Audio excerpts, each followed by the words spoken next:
Hare Krishna will start with the invocation prayers. Om Jnanatimirandasya Jnananjana Shalaka Chakshurumitam Yena Tasmai Shri Guruve Namah.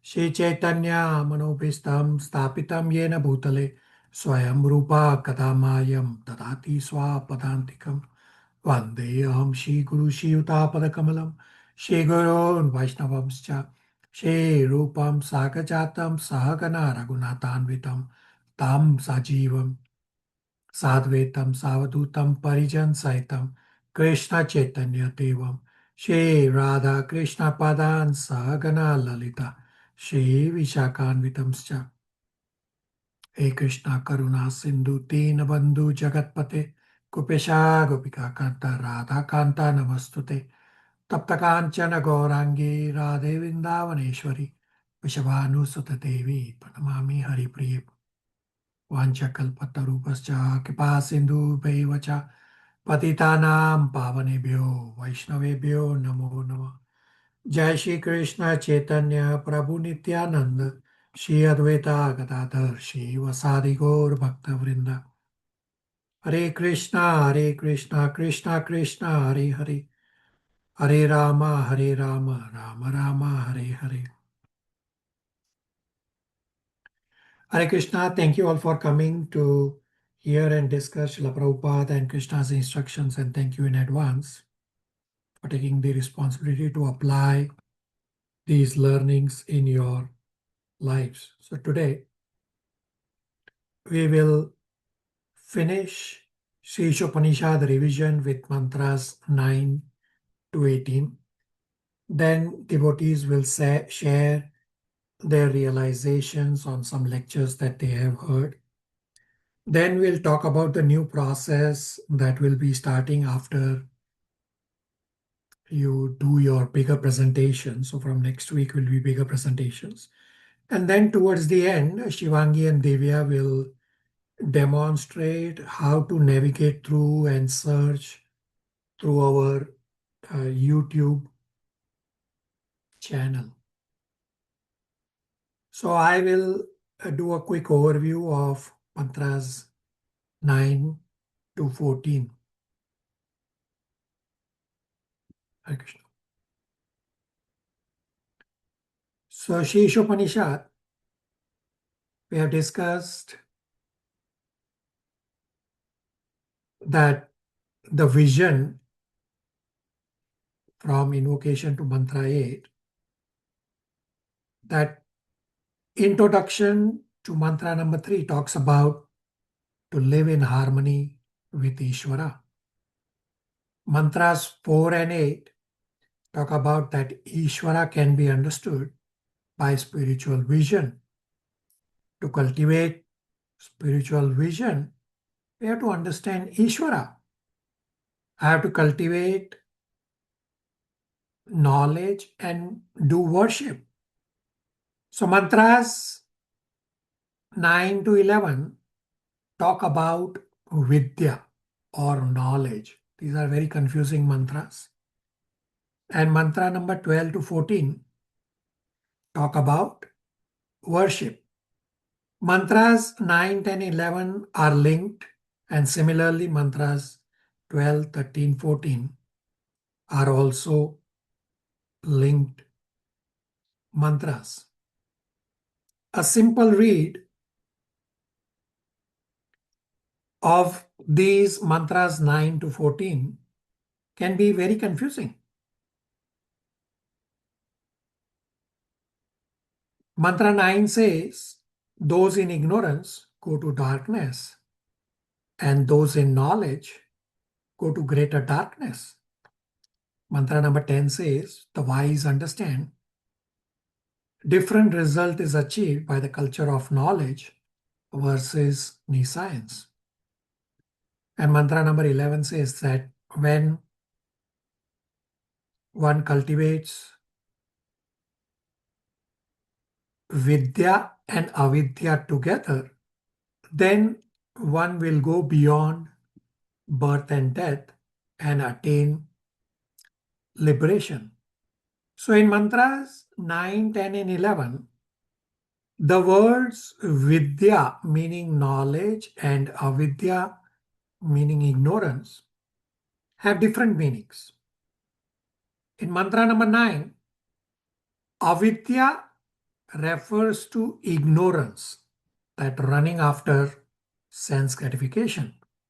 Those who live for sense gratification will go to darkness. And mantra number 9 talks about Vidyayam Rata, means knowledge. So this is not real knowledge, but so-called knowledge that promotes sense gratification. So those with knowledge who engage in sense gratification, they commit far greater sinful activities. Hence, those with knowledge, or those with so-called knowledge, will go to deeper darkness. Mantra number 10, Vidya and Avidya, is referring to material and spiritual knowledge. So Avidya is material, at material level, and Vidya refers to spiritual level. The Vidya and Avidya from mantra number 9 is clubbed as Avidya or ignorance in mantra number 10. So sense gratification is avidya. Whether one is engaging in sense gratification in ignorance or in knowledge, either way is avidya. Therefore, the vidya and avidya from mantra number 9 is clubbed as avidya in mantra number 10.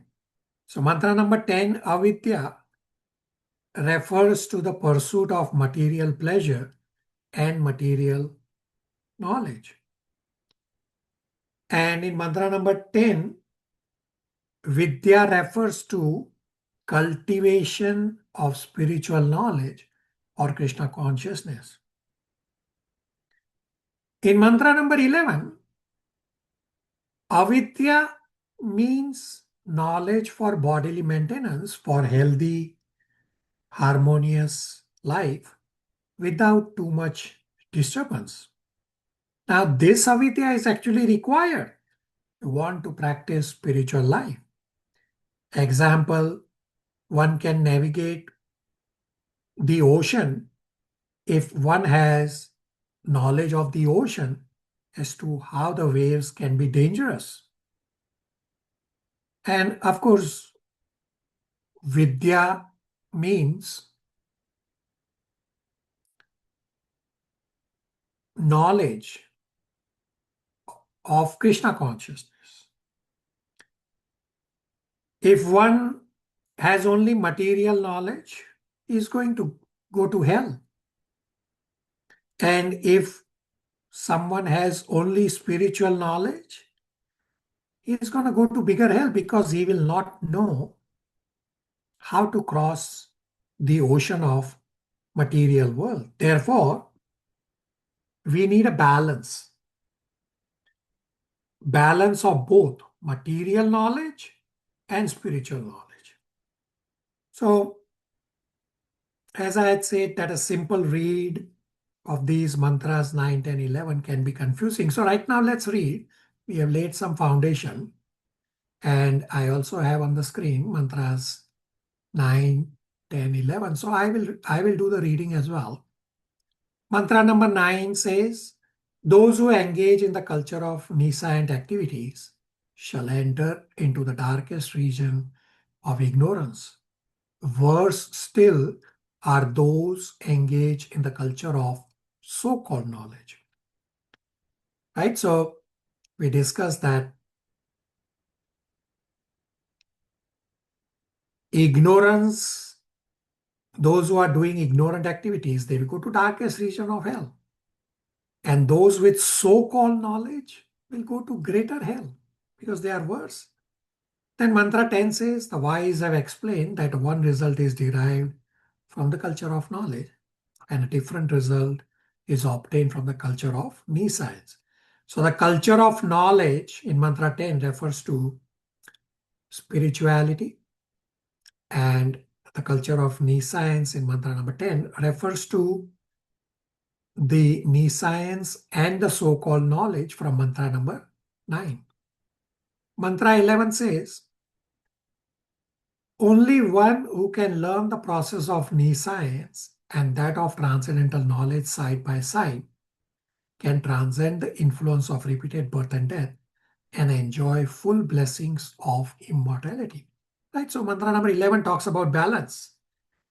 That one who can learn the process of nescience means you need some material world knowledge to maintain your body, to know how to cross the ocean of material world. Therefore, even though it is nescience, you still need it. And the transcendental knowledge, of course, refers to spiritual, Krishna conscious knowledge.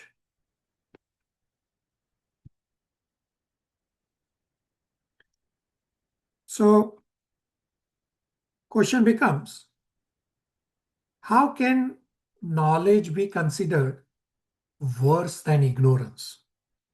The answer is misguided knowledge has the potential to hurt greater number of people because it appears to be good and people blindly follow, not realizing they are on a wrong path. The so-called vidya, or the knowledge of the material world, is condemned, where stress is placed on material advancement plus the exclusion of the most important part of life, meaning the exclusion of spirituality, the exclusion of the need to know Krishna. Therefore, such so-called vidya is condemned more than avidya. Prabhupada gives the example of a jewel on top of a cobra, that people go to the jewel not realizing that the cobra is right there and it can be dangerous. Therefore, all those in so-called knowledge are worse because they are influencing so many more innocent people to hell. Mantra number 10 explains the process of cultivating real knowledge. In Bhagavad Gita, we have discussed this same process of knowledge in chapter 13, verses 8 to 12. That if you follow Bhagavad Gita, chapter 13, 8 to 12, the various knowledge points, you will develop the spiritual vision of Mahabhagavad. The process to attain actual knowledge is to hear from Krishna and pure devotees like Srila Prabhupada. And Srila Prabhupada calls modern universities as centers of nescience.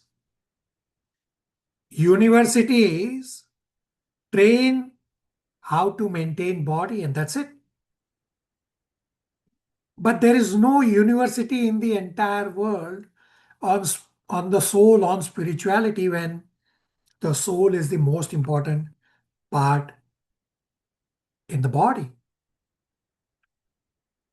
So, if you do a quick comparison of Vidya and Avidya,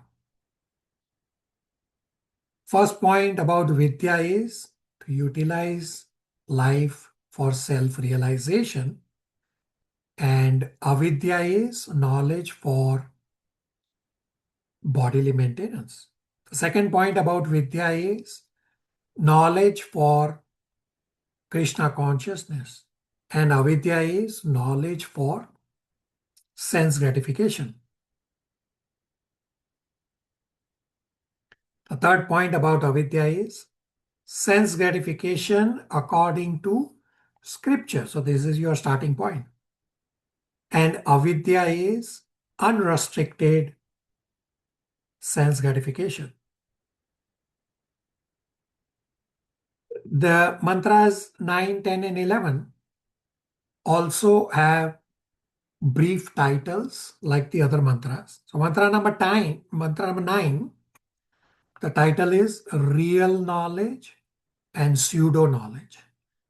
Mantra number 10, the results of knowledge and nescience. And mantra number 11, nescience and knowledge both are required to transcend the material world ocean. With this discussion, with some understanding of these mantras, we'll read mantra number 9, 10, 11 again to understand the difference between vidya and avidya. Hopefully it's clear for all. Mantra number 9 says, those who engage in the culture of nescient activities shall enter into the darkest region of ignorance. Worse still are those engaged in the culture of so-called knowledge.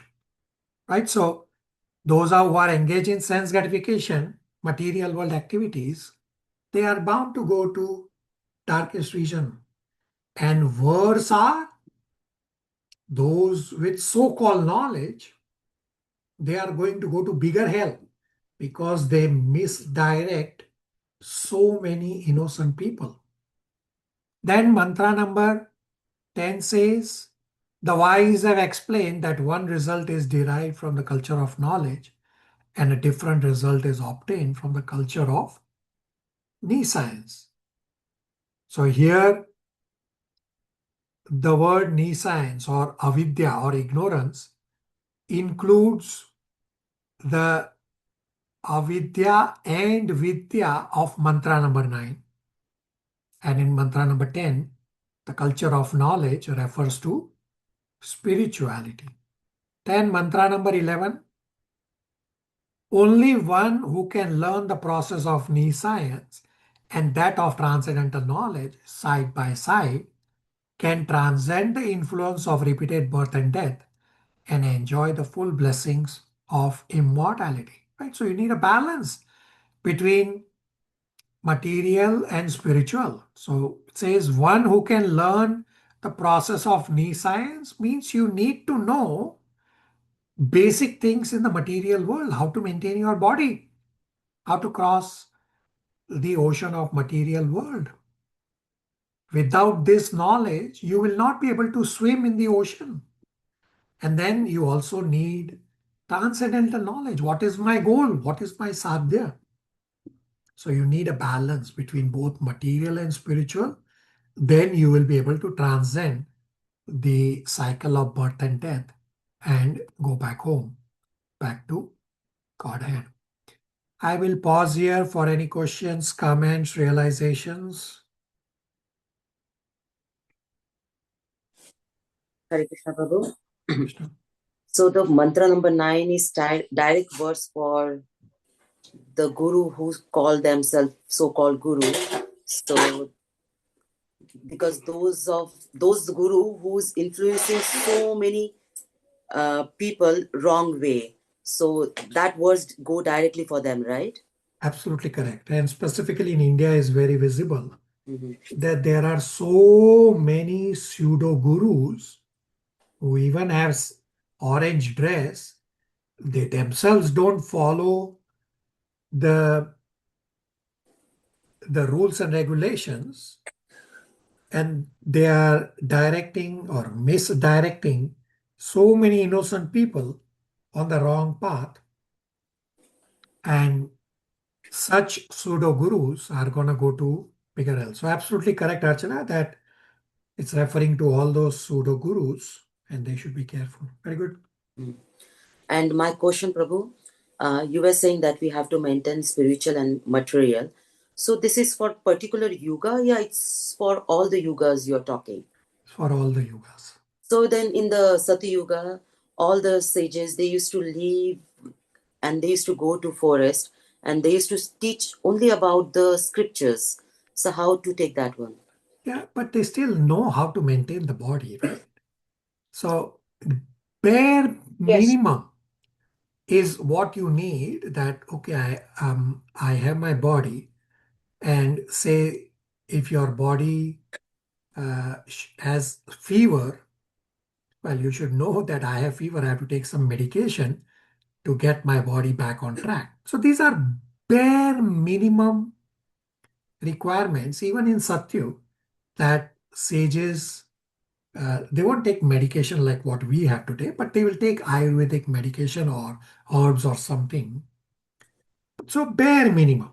That's all they would do to keep the body and soul together so that they can swim through the ocean of material world and reach spirituality. Archana, Okay, yes, got it, Prabhu. Thank you. Hare Krishna.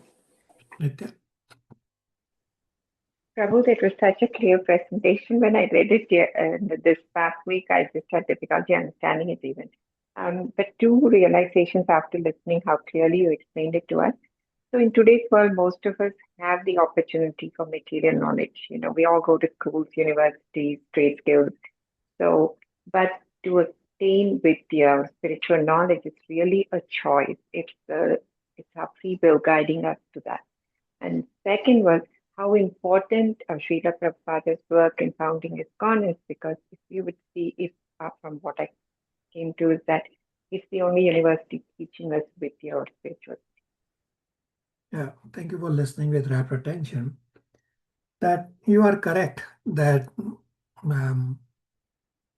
that material world knowledge, yes, we do need material world knowledge to a certain extent, but it still is ignorance because it's not helping you get out of your material body. Therefore, Prabhupada says all educational institutions in the material world are slaughterhouses. They are teaching me science just to maintain the body and how to enjoy the body. So it's useless.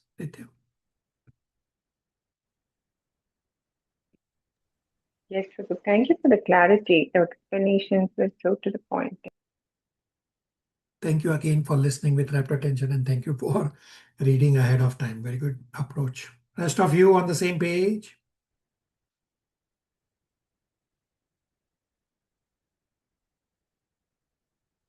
All right, so I will now talk about mantras 12, 13, 14. Pragya, you have a question?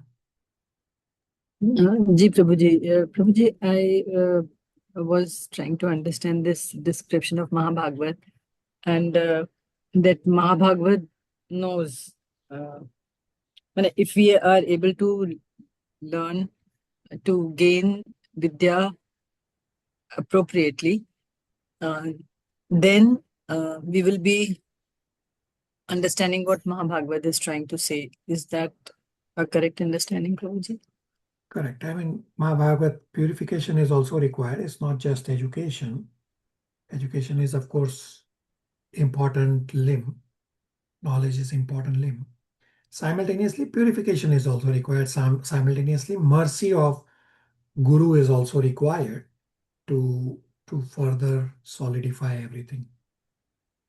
Okay, Prabhuji, that question I had about Mahabhagavad, is he same as Uttamadhikari or is he at a different level beyond that? So Uttamadhikari is definitely a Mahabhagavat, and Mahabhagavat may not always be Uttamadhikari. So Mahabhagavat would be a pure devotee, but not necessarily at an Uttamadhikari level. Either way, they are both elevated levels. There's no actual need for comparison, right? They are both elevated levels. So say if you are looking at something as 100%, so something at 99%, well, of course it is very close to 100%. Why do you need to worry? Oh, he is only 99%. Are Baba, he is not only 99%. He is 99%. Right? So there is no real need for comparison between Mahabhagavat and Uttamadhikari. There's just a tiny difference. Okay. Ji Prabhuji, thank you. Prabhuji, then we read that Uttam Adhikaris are the gurus. Our gurus are Uttam Adhikari.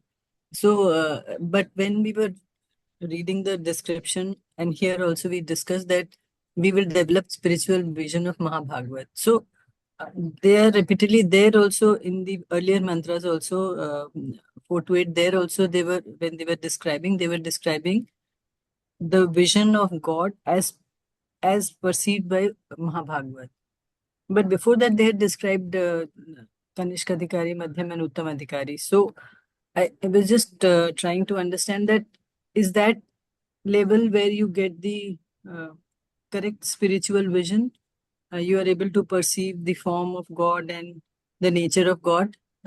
Which vision? You have jumbled Mahabhagavat up. level. Yeah. So Prabhuji, Mahabhagavat is where you start getting the spiritual vision, and you just keep progressing, right? There is no end to getting perfection. There's a starting point of Mahabhagavat level is where you start getting the spiritual vision, and you just keep progressing. There is no end to how much perfection you can attain. Okay. Ji Prabhuji, and there, like we read in Mantra 6, it was about vision of Mahabhagavat. Mantra 7 was consciousness of Mahabhagavat, and Mantra 8 was Krishna's qualities that are known to Mahabhagavat. And now also we are talking about Vidya and Avidya, and that we need to develop spiritual vision of Mahabhagavat. So basically, as we gain, we are very far. We will in this life may not be anywhere close to what we may intend to do in this life, but we are moving in that direction. So, but when we are moving in that direction, in Sri Isopanishad, they're trying to discuss, they're trying to explain to us how Mahabhagavat sees things and how is his perception. Correct. And we are understanding from his. Yeah. So you don't have to think that you will not have the perfection in this life. No, you can. It's possible. And Ishopanishad is giving you your goal that when you reach Mahabhagavat stage, this is how a Mahabhagavat is. That he is Samadarshina. He sees everyone equal. And he also has spiritual vision. Okay. Ji Prabhuji. So So understand, before you go, Pragya, understand Ji Prabhuji. that we have discussed at the start that Upanishads are for Gyanis and those who are, say, in the material world, doing PhD, for example, they will scrutinize this from left, right, back, front, up, down to dissect, because this is exactly what Shishopanishad is intending to do to those who are at the Jnani level. And that's exactly, if you think through, let me know if that's exactly what you are doing or not. Okay. Ji Prabhuji. Thank you so much. But you had some question while I started talking? No, Prabhuji, I just was trying to internalize our discussions and just try to see how, when from his view it is being shown, which is the right way we should see and try to understand. So that is I think the direction that is being provided to us. Correct, the Is that direction, right? If you don't have direction, how do you know you have reached the goal? Ji Prabhuji. Right? So it's giving you, this is your goal. When you reach the goal, this is how you will see.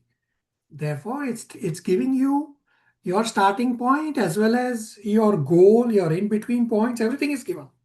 So you know the Kanishta, Madhyama, and Uttamadhikari are your in-between levels to judge, are you moving in the right direction or not? Okay, everybody? Ji Prabhuji, thank you. Very good. Everybody on the same page? Questions, comments, realizations?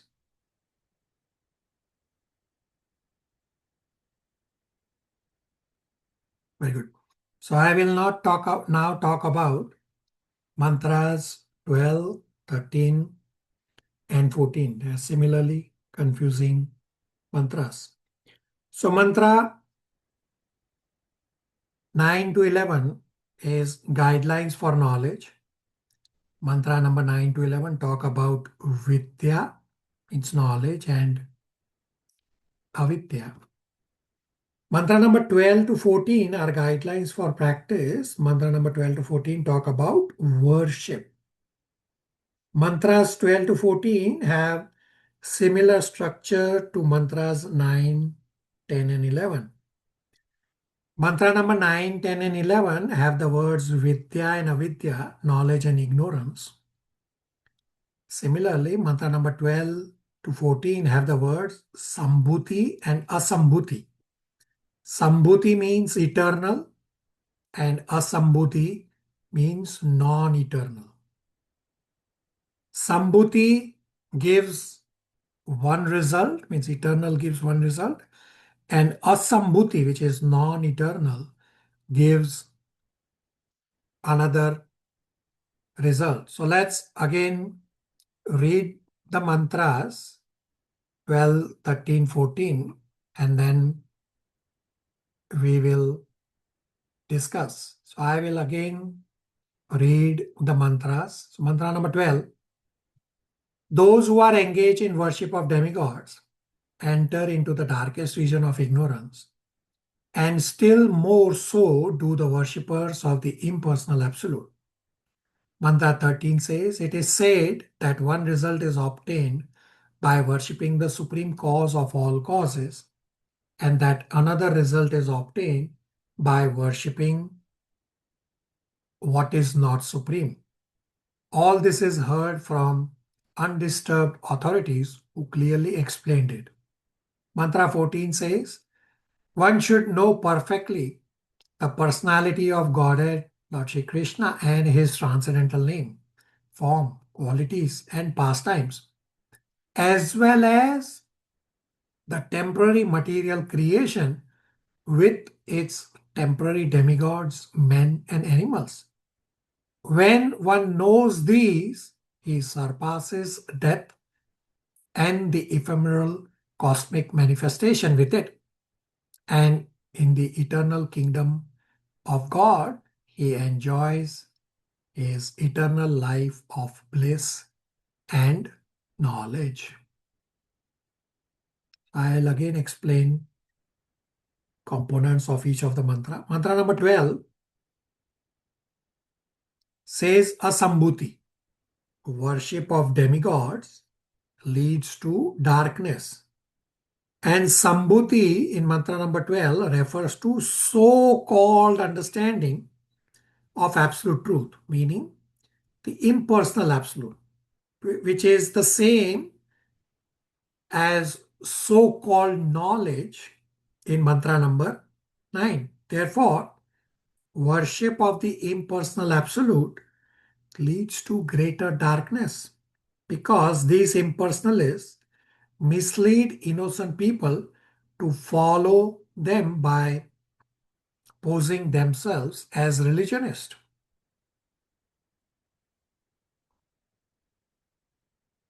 Demigod worshippers stay in the dark material world, similar to those pursuing knowledge for sense gratification.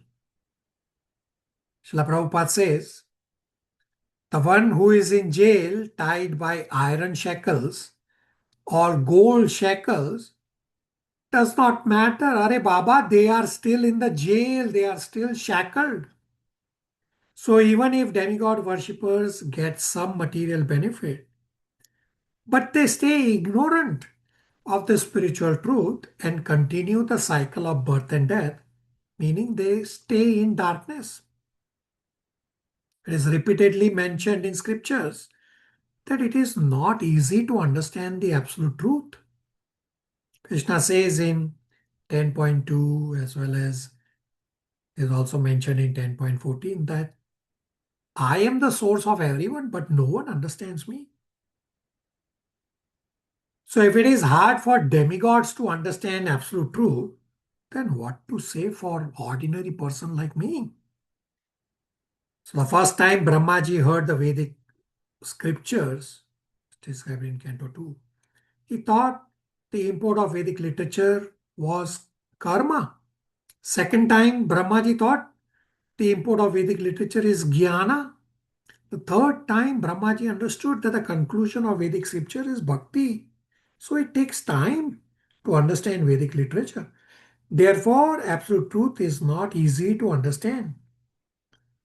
In Bhagavad Gita, chapter 13, verses 13 to 19, Krishna has said, Avigayam, meaning knowable is unknowable. Gayam is avigayam.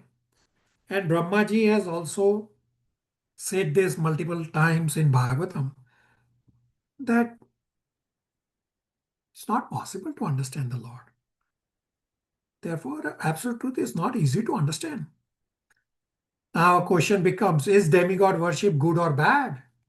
It depends on the level of a person. To understand this with an example, that say a student scores 60% marks. Well, is it good or bad? Well, it depends. If that student used to be scoring 40% and now he has scored 60%, well, it is good. But if that same student used to score 80% and now he has scored 60%, well, it is bad. So it's relative. So the whole purpose of demigod worship is to enable people to be gradually elevated on the path of spirituality. Therefore, if one can worship Krishna directly and at first instance, then that 60% score is bad. So the conclusion is demigod worship is good for godless people. But demigod worship is bad for those at higher level of devotion. Mantra number 13 contrasts the two, the worship of demigods, worship versus the worship of so-called absolute truth, meaning the worship of Brahmajyoti. The main theme of mantra number 13 is Dhira or bona fide Acharya explains from scriptures that all paths do not lead to the same goal. Unless one hears from bona fide Acharyas who are never disturbed by changes to material world, one cannot have real transcendental knowledge. So Bhagavad Gita 9.25 clearly states, different results are attained by following different paths. When one tries to artificially water down complex knowledge because of social or cultural angle, this results in different people following different paths. Some even exclusively claim, oh, my path is the only path. So those who take Krishna as the highest absolute truth follow the path of your devotional service, just as Arjuna goes on to killing his loving relatives as a service to Krishna. While those who do not take Krishna as the highest absolute truth, they do social services, manav seva. So Srila Prabhupada says to serve humans by medical aid, etc., and to simultaneously kill animals is no service to humanity. Animals should be treated as equal citizens. Now, mantra number 14 talks about balance, just as mantra number 11 also talks about balance. So just because material world is temporary does not mean all has to be rejected. Rather, everything in the material world has to be utilized in Krishna's service. So the balance that was discussed between Vidya and Avidya in the previous mantras 9, 10, and 11, specifically in mantra number 11, the balance. Mantra number 14 also talks about balance between sambhuti and asambhuti.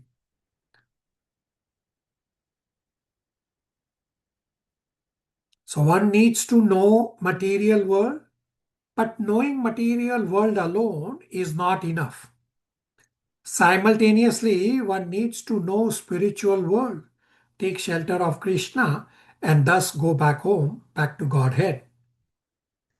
So mantra number 14 also explains deathlessness, that scientists attempt to make this world deathless, that is futile.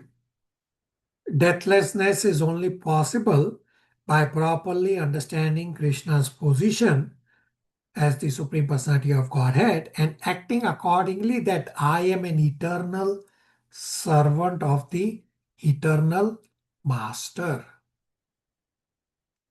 That's a quick summary of mantras 12, 13, 14. Any questions, comments, realizations?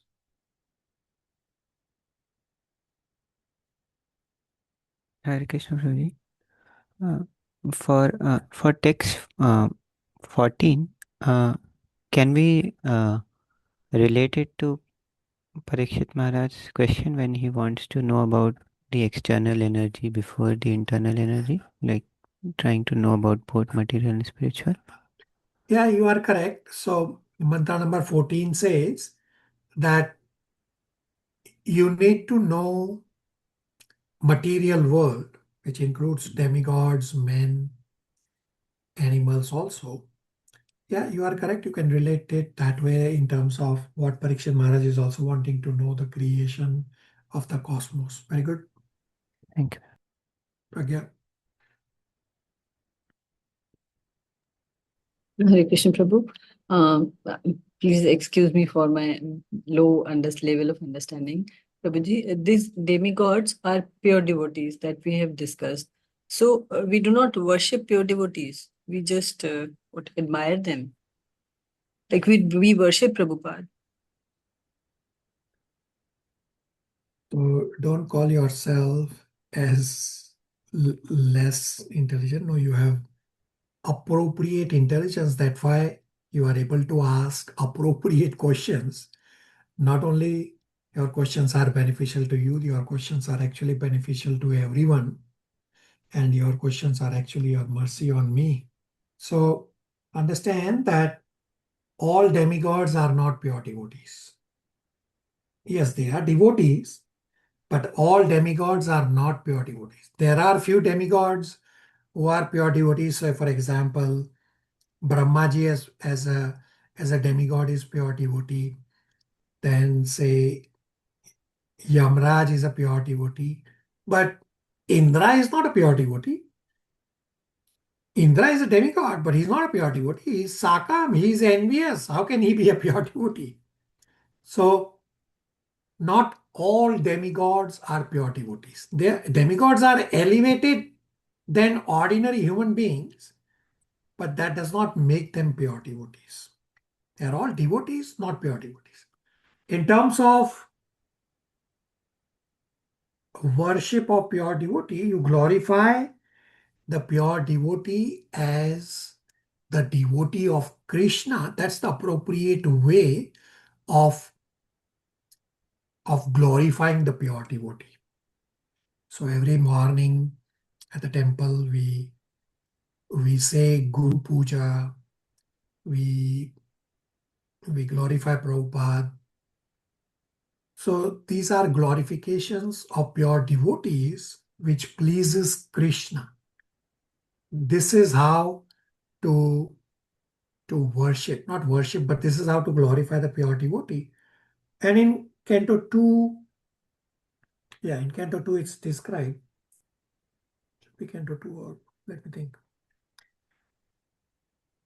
Either at the start of Canto 2 or at the start of Canto 3. One place is described that those who worship Brahmaji as independent of Krishna, they are at Satyaloka, Brahmaloka, and they are worshipping Brahmaji as independent of Krishna. then when Brahmaji's 100-year life ends, Brahmaji goes to spiritual world, but these worshippers of Brahmaji who worship Brahma as independent, they do not go to spiritual world. And similarly, at Brahmaloka, there are few worshippers of Brahmaji who glorify Brahmaji as a pure devotee of the Lord.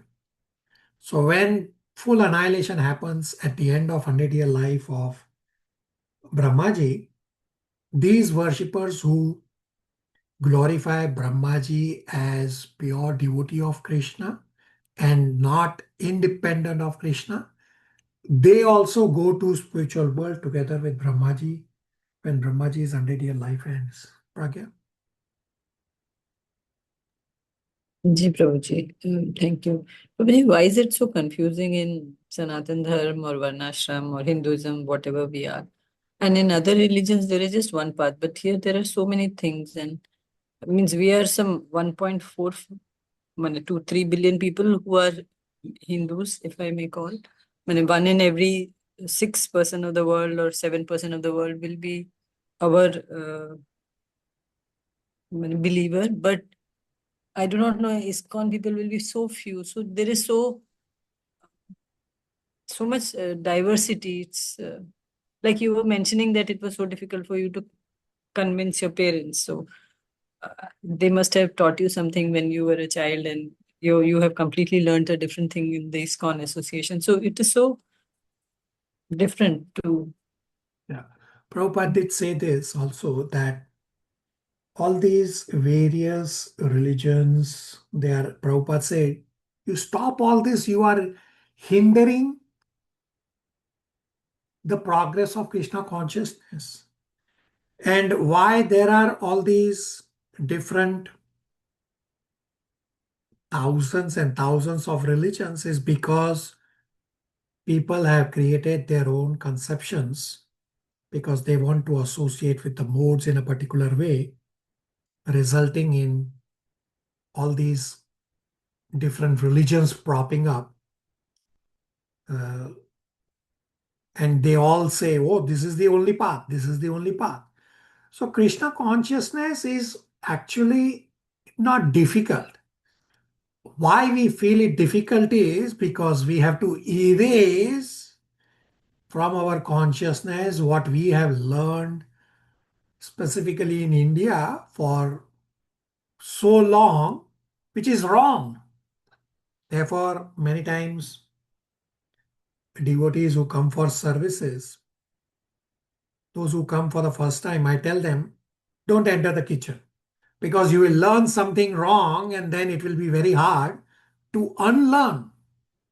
So just wait till I come and I will show you this proper step by step process, then you can just follow. So Pragya, what you are talking about difficulty is not learning Krishna consciousness. The difficult part is erasing from our consciousness what has been engraved for so long. And therefore, when Prabhupada first time came to North America, Prabhupada said all these North American people, their slate was clean. So it was very easy for them to take up Krishna consciousness. But Indians, oh my God, it's very difficult. It's like pulling hair because they have a conception in their mind which is not correct, but is engraved. And even for my parents, when I had to explain Krishna consciousness to them, I had a hard time explaining. So I have explained this, that many devotees from the class took turns to explain Bhagavad Gita to my parents. But I told all of them that chapters 1 and 2, I will first explain to my parents to set the base, to try to clean the slate a little bit so that it becomes easier for you all to explain to my parents. So the difficult part is to erase what we have engraved in us. Pragya? Yes, Prabhuji, this unlearning is the most difficult part. And the later we start, the more difficult it is. Yeah. Nitya? Prabhu just wanted to share a realization as I heard the other devotee telling about how difficult it is to unlearn. Um, what I can see, and it is the true thing, is that every family has like a Kula deity, and then their city and town has a deity, and the region has a deity. So it is so correct that I think that the evolution came as people were looking for material, benefits, and they had to pray to the deity to gain. So it does make sense. And then in South India, despite all of this, when I look back into the history, Vaishnavism was what was, I think, originally there. There are a lot of scriptural texts. There are lots of temples in South India. I'm just speaking from South India. Is that Vaishnavism was actually the basis, the foundation, and then I think it just moved away from it to smaller like sects of people, groups of people. So kind of to explain how it happened, but if we really go to the basis, I think in India, Bharat Pancha, it is, I think this was the basis. God consciousness, Krishna consciousness was there, Yeah, and then it just moved. Yeah, you are correct. Krishna consciousness has always been there. And Krishna says in 4.2 that because of time, everything has been dwindling. Very good. Vimal Prabhu? Yes, question to same what we are talking. Uh, if Brahma, Indra, and the demigods were pure devotee, so what about with the Arjuna, Kunti Maharani, Yudhishthira? They were also pure devotee, but they were at different level. Just trying to So, understand it. yeah, so Pandavas, Kunti Maharani, Draupadi, yes, they are pure devotees. And in Srimad Bhagavatam, should be in Canto 3, there's a verse where Canto 3 describes that pure devotees and demigods, the difference is that demigods are also devotees, they are also doing services, but pure devotees have intimate relations, close connection with Krishna, and wherever Krishna is going, the pure devotees follow to serve Krishna in a personal way, directly to what the service is required for. Vimal? Follow pure devotee as the Your voice is breaking. Repeat. so we don't to follow those pure devotees as the other demigods. The level is different. Like Srila Prabhupada, we worship him in the at the temple, but we don't worship Arjuna or Kunti Maharani. Like that's what I'm trying to understand the level. Like who is to address, because whatever Srila Prabhupada did for us, that's above and beyond at the material level in this world. I'm just trying to see. So, so, so it's one pure devotee is enough. So normally you will worship your spiritual master, right? So unless you get a living spiritual master, Srila Prabhupada is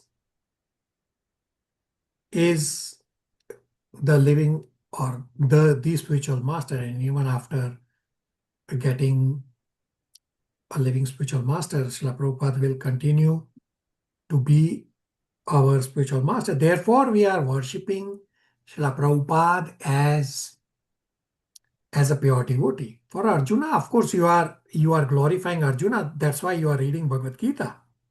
Right. So there's a direct approach of, because there's a direct connection with the spiritual master. Therefore we worship spiritual master, not necessarily Prabhupada. I'm saying spiritual master, that those who have living spiritual master, they will worship the living spiritual master as well as Prabhupada. And those who still do not have living spiritual masters, they will worship Srila Prabhupada as spiritual master. Vimal? That spiritual master has cleared everything. Thank you, Prabhuji. Very good. Nitya?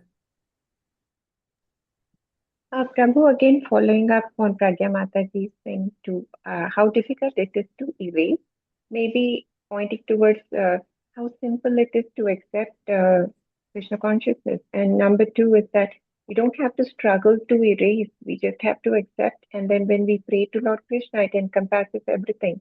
So I just want to help say there is not a struggle. Yeah, you are correct that actually it is easy. It's the erasing part that makes or feels that Krishna consciousness is hard. Actually, Krishna consciousness is straightforward. Thank you for sharing. Pragya, last question. Ji Prabhuji, thank you, Nitya Mataji, for your this thing comment. I completely agree with it. The difficult part for me for erasing was like since my childhood, I used to fast on Mondays, pray for Shiv, and I was a Shiv Bhakt, throughout my childhood. Then with this association, things started transiting. So for me, it was a little bit of quite a bit of struggle, I must say.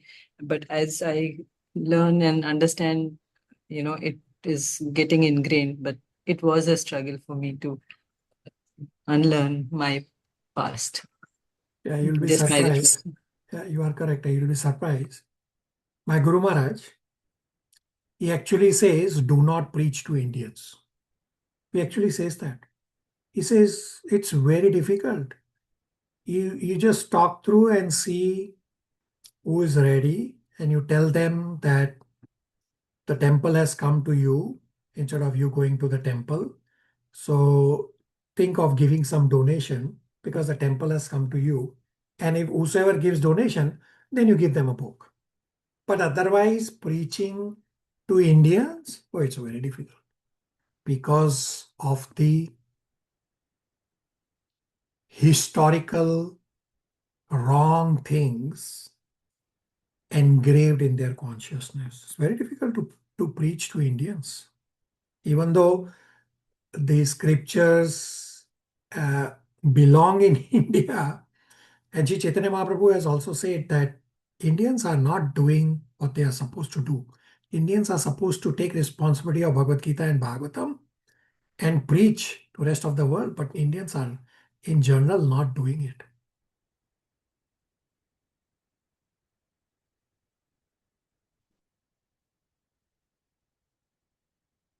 All right, we spent a lot of good amount of time on good inquiries.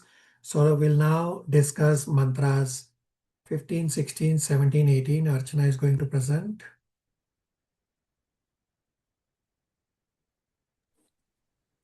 Hare Krishna, everyone. I request permission and blessing from all the assembled devotees. Srila Prabhupada, Guru Parampara, Sri Radha Krishna, to able to speak on the subject of Sri Isopanishad. Om Namo Bhagavate Vasudevaya. Om Namo Bhagavate Vasudevaya. Om Namo Bhagavate Vasudevaya. I'll be presenting Sri Isopanishad mantra 15 to 18. These are the final 4 mantras, and they are very special because they move from philosophy into deep personal devotion.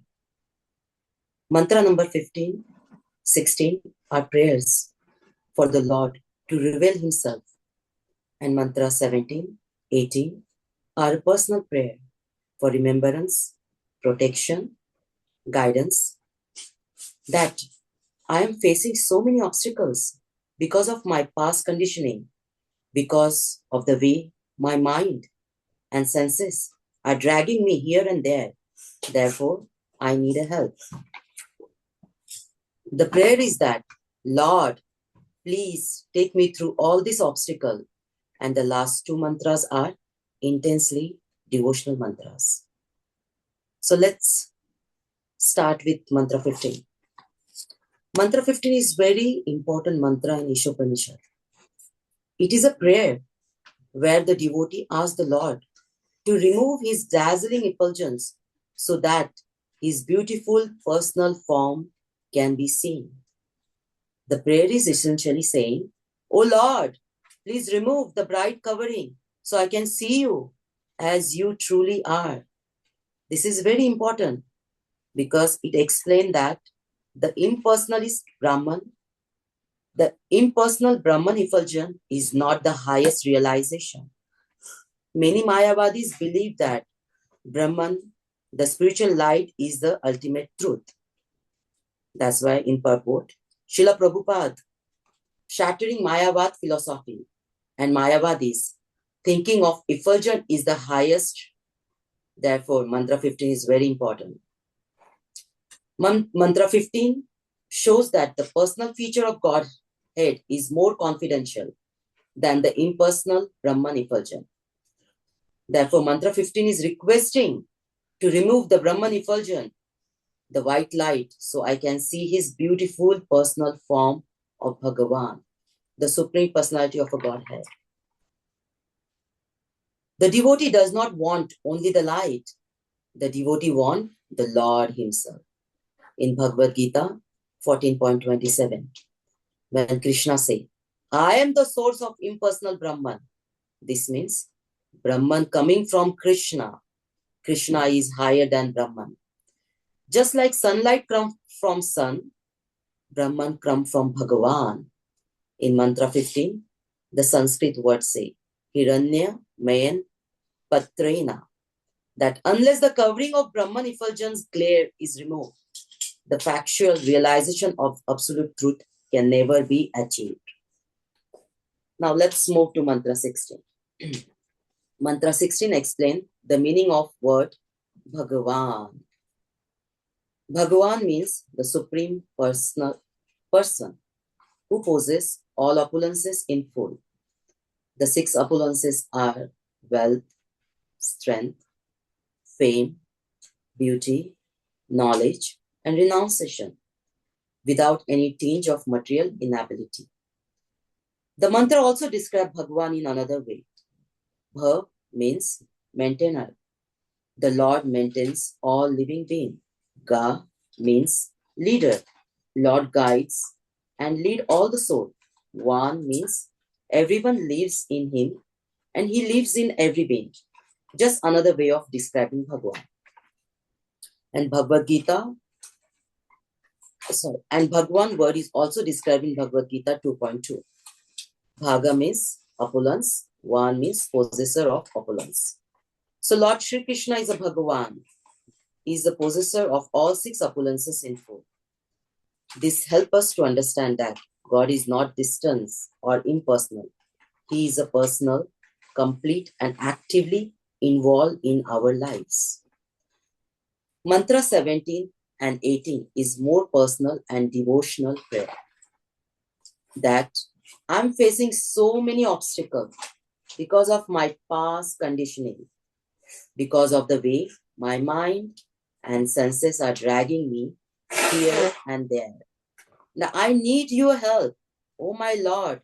Therefore, please take me through all these obstacles. Let's see Mantra 17 in details. Mantra 17, which became much more personal prayer. Oh Lord, please remember all I serve, all the service I have done. Please remember all the sacrifices I have done. This connects directly to the law of the last thought, explained in the Bhagavad Gita, chapter 8, verse 5 and 6. 8.5 verse in Bhagavad Gita say, if you remember Krishna at the time of death, we attain Krishna. And 8.6 say, whatever else you will remember, that what you will attain. So, if a female remember a male, whatever be the relation, whether it be father, spouse, child, fantasy, the female will end up getting a male body. Or a male remember a female, whatever be the relation, mother, spouse, daughter, fantasy, the male will end up getting a female body. Although there are another factor also generally. So the devotee's prayer, please remember my service, my sacrifices, and my devotion. Even if at the final moment the devotee became weak and cannot remember Krishna perfectly. Krishna never forget his devotee. Lord does not forget his devotee. That is the beauty of bhakti. So this prayer is given to remind the Lord of his devotee sacrifices. Although Lord does not forget, but even if there is no such reminder, the Lord does not forget the service rendered by his devotee. But recognize that here we have a personal relationship with Lord and are able to personally converse with Lord. Therefore, you're saying, Lord, please remember me, please remember my service. So that at the end of the life, we are able to remember the Lord and Lord remember us and we go back to Godhead. Finally, we come to mantra 18. This is the conclusion prayer of surrender. Devotee who desire to achieve Krishna mercy. Devotee humbly throw himself at the lotus feet of Lord and beg for guidance that help me to free from my karma. When we practice spiritual life, our past reaction cause miseries in a two way. One is external, the other one is eternal. The external is physical problem, family issue, or society issue. For example, we get sick, some injury happen, relationship, social difficulty, or a job issue. These are all external. The second is eternal suffering, means psychological problem.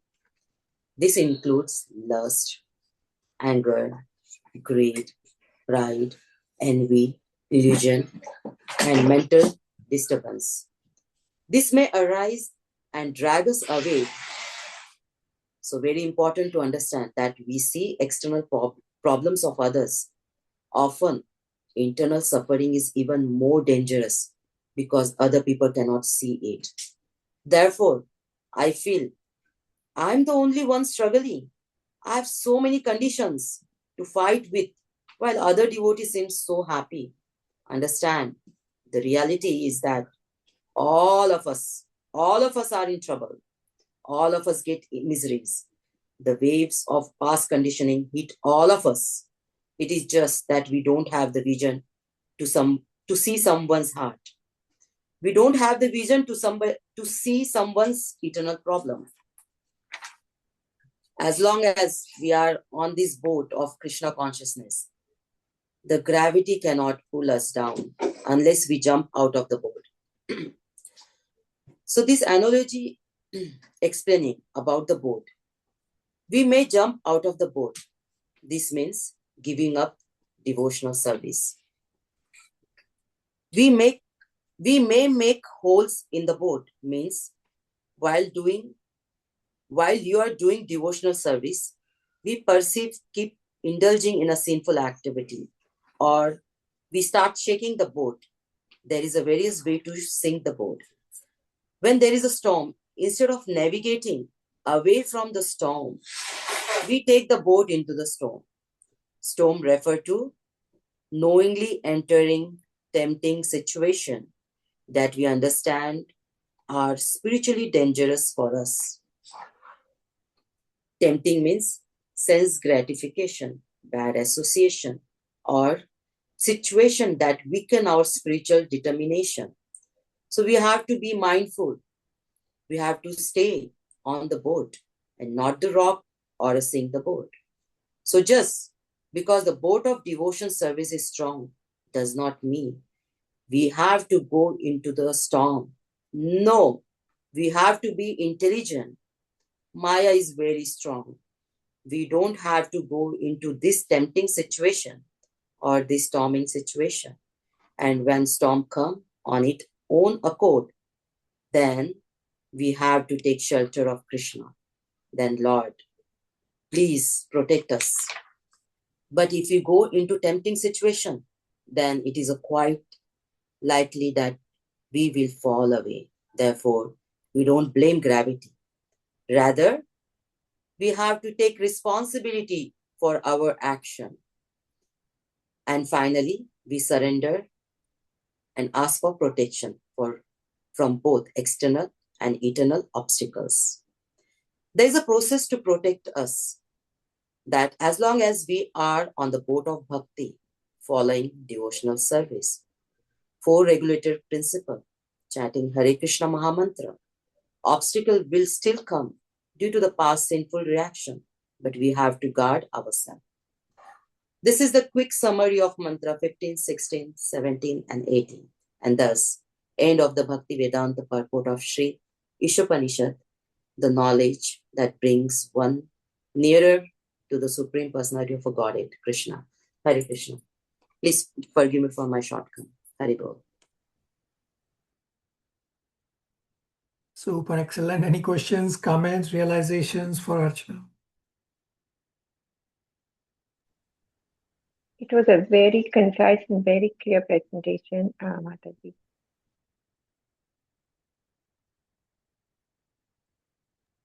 Prabhuji, Archana Mataji always excels and very nicely explained it. Really ran me through, asking God to unveil himself so that we can see his blissful form, asking him for remembering our sacrifices and then, seeking refuge in his feet. So very beautifully explained. Thank you. Thank you, Archana. Thank you for simplifying, Archana Mataji. Thank you. Absolutely correct. Archana has done an amazing presentation for mantras 15, 16, 17, 18. Future listeners should listen to Archana's presentation as compared to mine. Mine is not going to be as good as Archana's presentation. I will still attempt to briefly summarize mantras 15, 16, 17, and 18. Thank you, Archana, for doing a very good job. So mantras 9, 10, 11 talked about balance between vidya and avidya. And mantras 12, 13, 14 talk about balance between the worship of Sambhuti and Asambhuti. So even after vidya and worship and the practice, there is still another factor, which is mercy. For spiritual advancement, we need knowledge that I am not this body, and we have to practice devotional service. Then God has to bestow his mercy, or will bestow his mercy. So in Damodar Leela, the rope used to be always 2 finger short, no matter how many ropes Mother Yashoda added. The 2 finger short represents, one is our endeavor, we have to continue to endeavor. And the second finger, that even after endeavor, we still need mercy of the Lord. So mantra 15 and 16 are prayers to Ishvara to reveal himself. These are prayers for knowledge. And mantra 17, 18 are more personal prayer that now we have perceived the Supreme Lord. So I am having a one-on-one, very personal reciprocation and prayers with the Lord. That I am facing so many obstacles because of my past conditioning, because of the way my mind, my senses are dragging me here and there. So I need your help, oh my Lord. So please take me through all these obstacles. And these last 2 mantras, 17, 18, are intensely devotional. So mantra 15 and 16 is a request to take me beyond the effulgent light to the Supreme Bhagwan. Mantra 15 says, he's asking for Lord's grace so that I can see his beautiful form. This mantra 15 is the most important mantra in Sri Isopanishad. It's talking about the personal aspect of the Absolute Truth being the higher reality than the Brahman effulgence. Mantra 15 shows that the personal feature of Godhead is more confidential than the impersonal Brahman effulgence. Therefore, requesting to remove the Brahman effulgence covering which is blinding me so that I can see his beautiful form.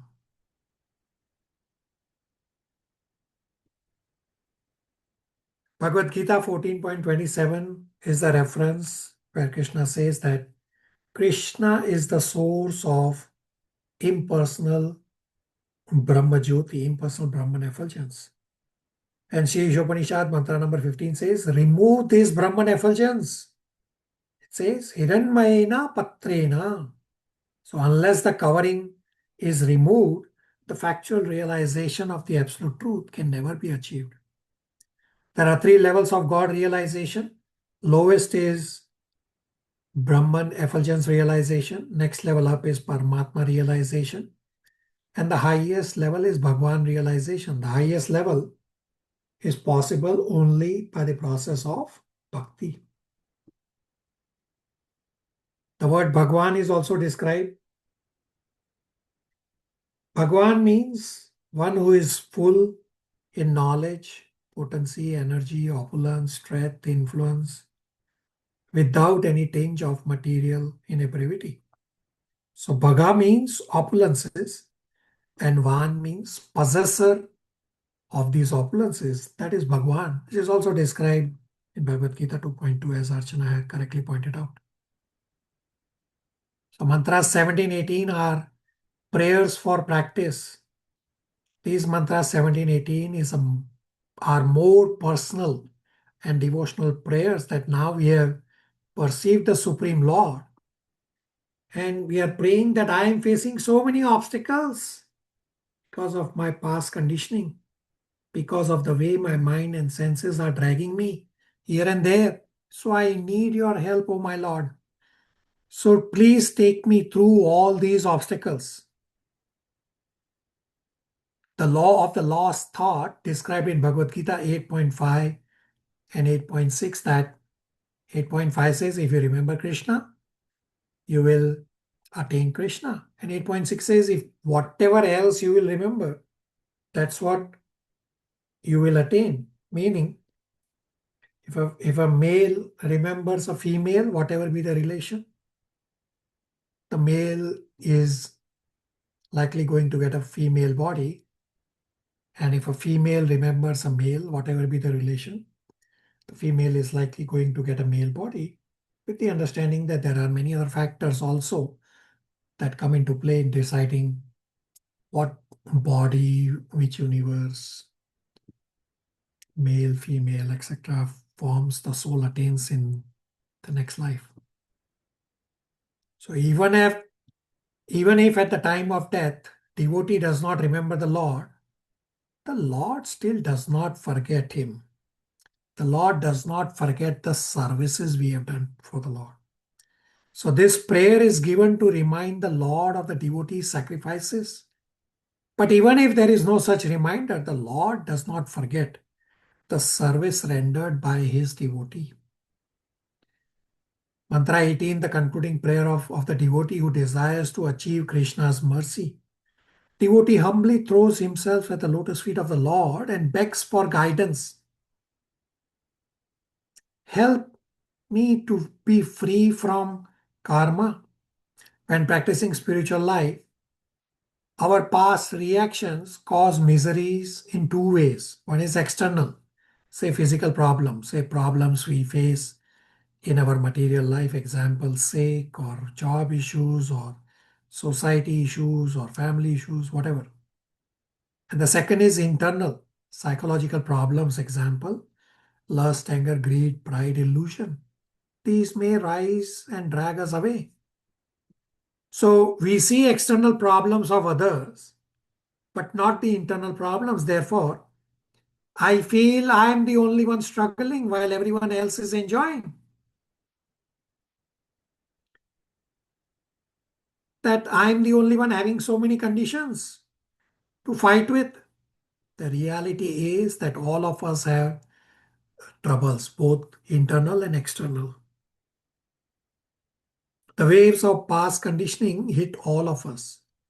As long as we are on the boat of Krishna consciousness, the gravity cannot pull us down unless we jump out of the boat. The way to jump out of the boat is we give up. One is we give up devotional service, or we make a hole in the boat that while doing devotional service, we privately keep indulging in sinful activities. Or the second is we start shaking the boat. That there are various ways you can sink the boat. Say you go into areas of provocation for your senses. Or when there is a storm, instead of navigating away, we take the boat into the storm. Meaning going into tempting situations which we know are dangerous for us while practicing devotional services. So just because boat of devotional service is strong does not mean we have to go into the storm. We have to be intelligent.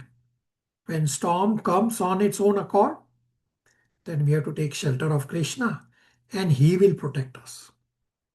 But if we go into tempting situations, then it is quite likely that we will fall off. Therefore, gravity cannot be blamed. We have to take responsibility of our actions. So there is a process to protect us, to be on the boat, to be in devotee association, to be under the shelter of the Lord. Obstacles will anyway come due to past sinful reactions. We just have to be cautious.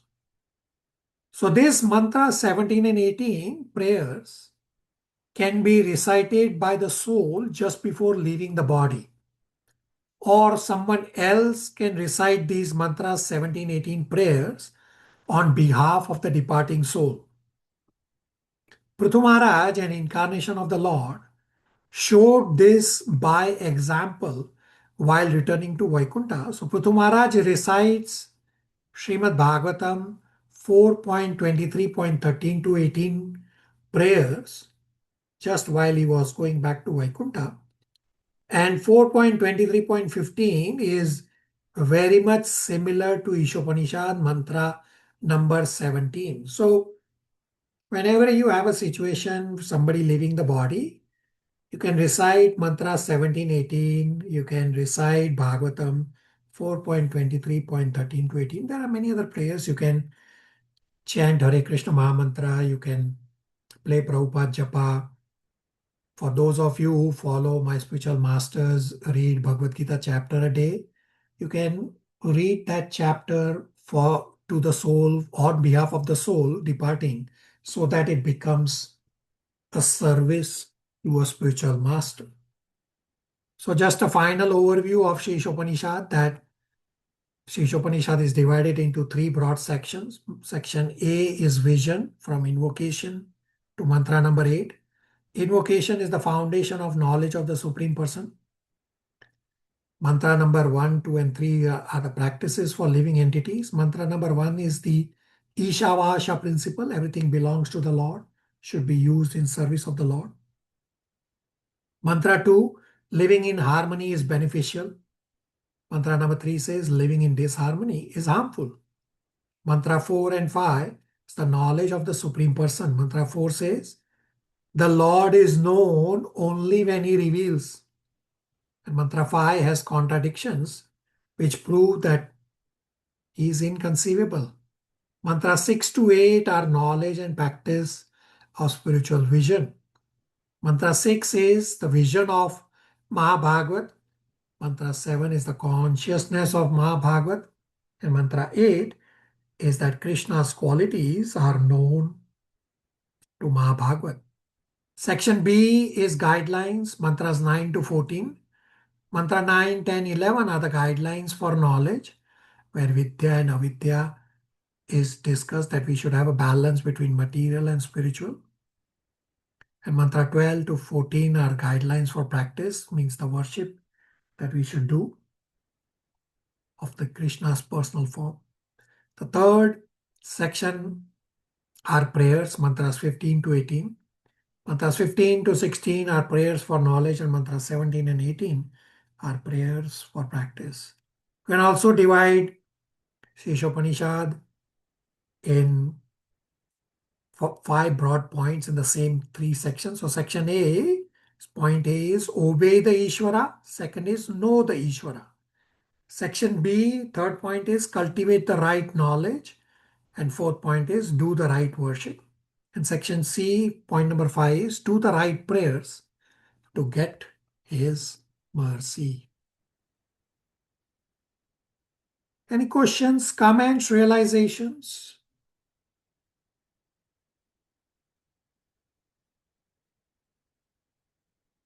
All right, let's quickly read the translations of these prayers, only translations. Dipanshu Prabhu, Sri Isopanishad, Mantras 9, 10, 11 translations.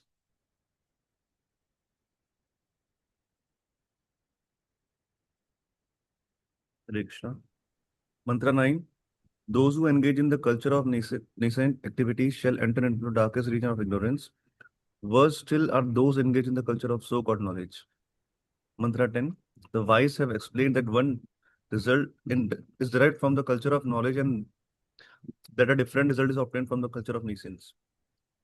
Mantra 11. Only one who can learn the process of nescience and that of transcendental knowledge side by side can transcend the influence of repeated birth and death and enjoy the full blessings of immortality. Mantra 12. Look, Those hold on. Chandran Prabhu, 12, 13, 14 translation.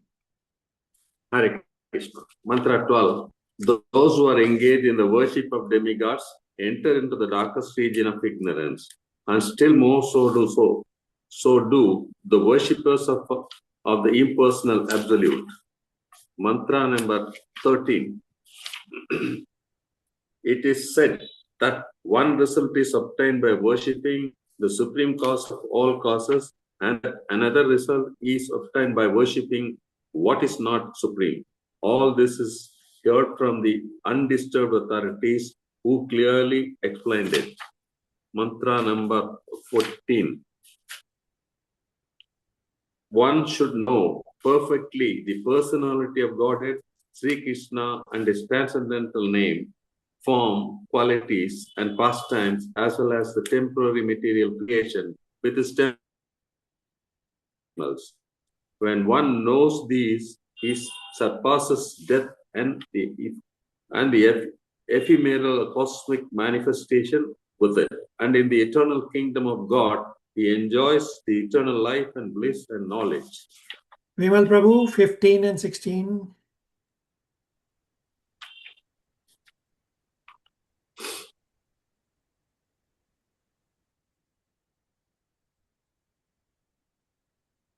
Dinner of all that lives, your real face is covered by your dazzling effulgences.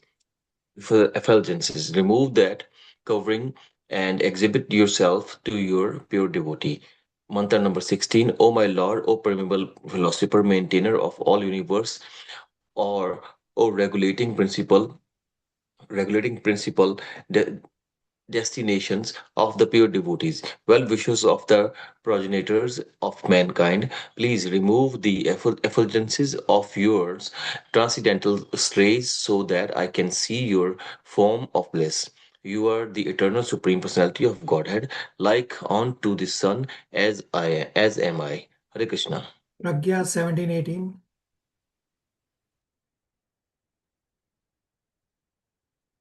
Hare Krishna Prabhu.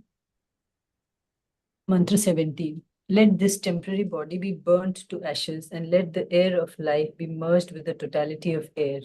Now, O my Lord, please remember all my sacrifices, and because you are the ultimate beneficiary, please remember all that I have done for you. Mantra 18. O my Lord, as powerful as fire, O omnipotent one, now I offer you all obeisances, falling on the ground at your feet.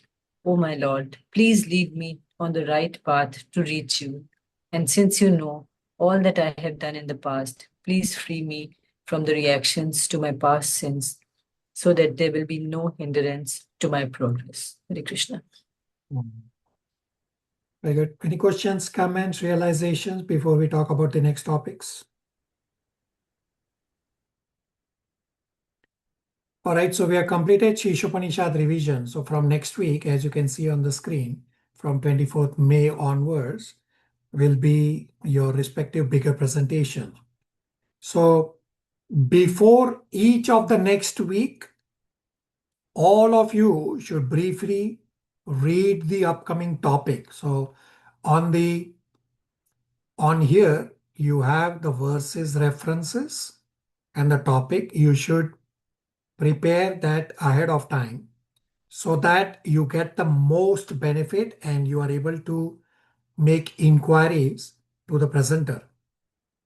Now, earlier presentations were at a high level and the audience was devotees who have studied the subject matter. Now, these bigger presentations, the audience is mixed, that some in the audience are neophytes.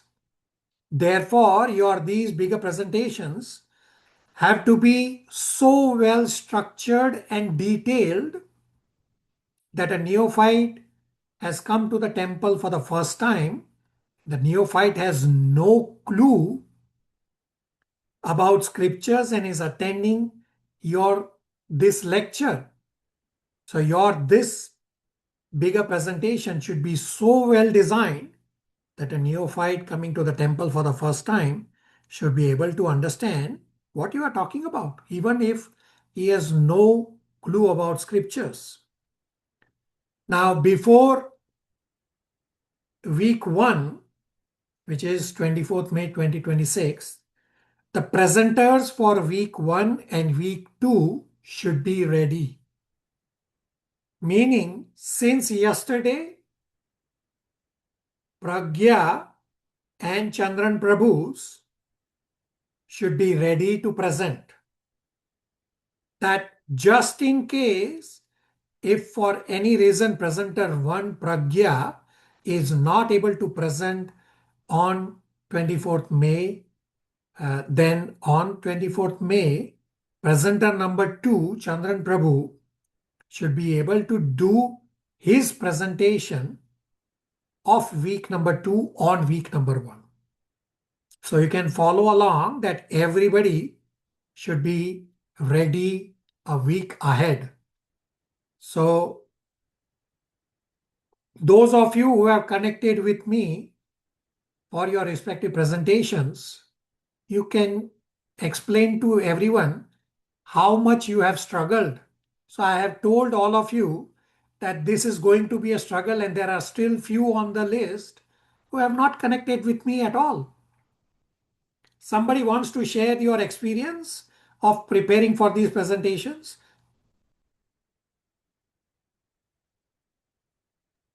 Hare Krishna Prabhu, I like to share. Yeah. So I started, computer is not like a cup of my tea. I hardly use computer.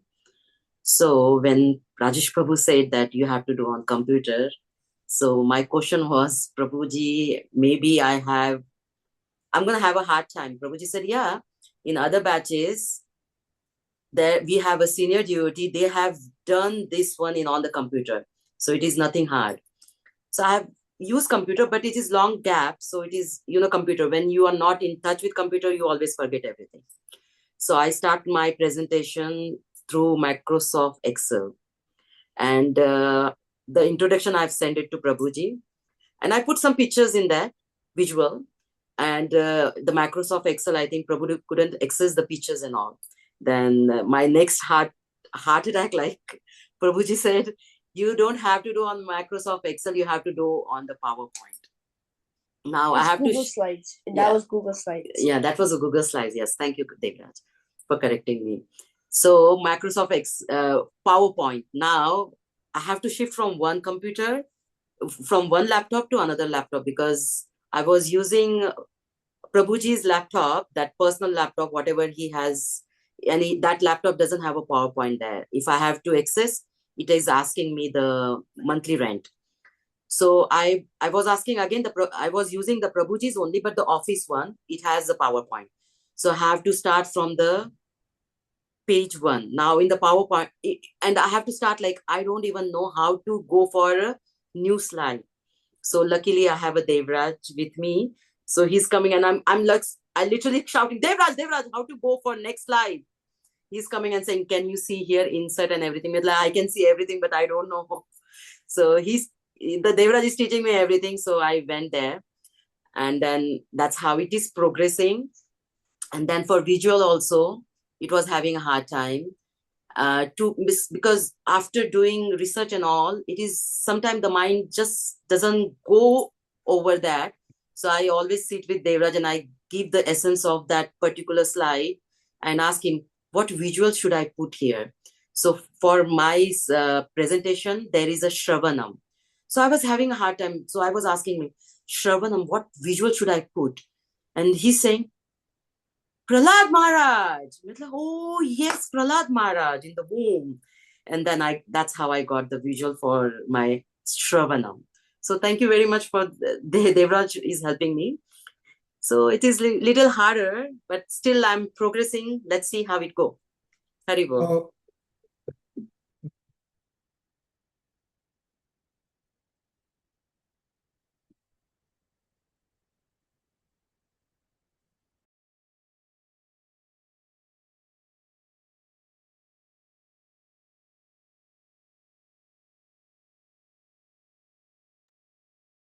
So, so Archana, what was my first feedback to you when you sent me your first draft?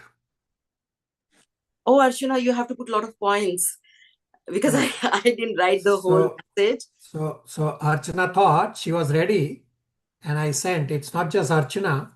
Every single one who has connected with me, I said, you have a lot of effort left in preparing for your presentation. So there's at least one devotee who is in La La Land, doesn't realize that this is a problem. There's a lot of learning involved in here.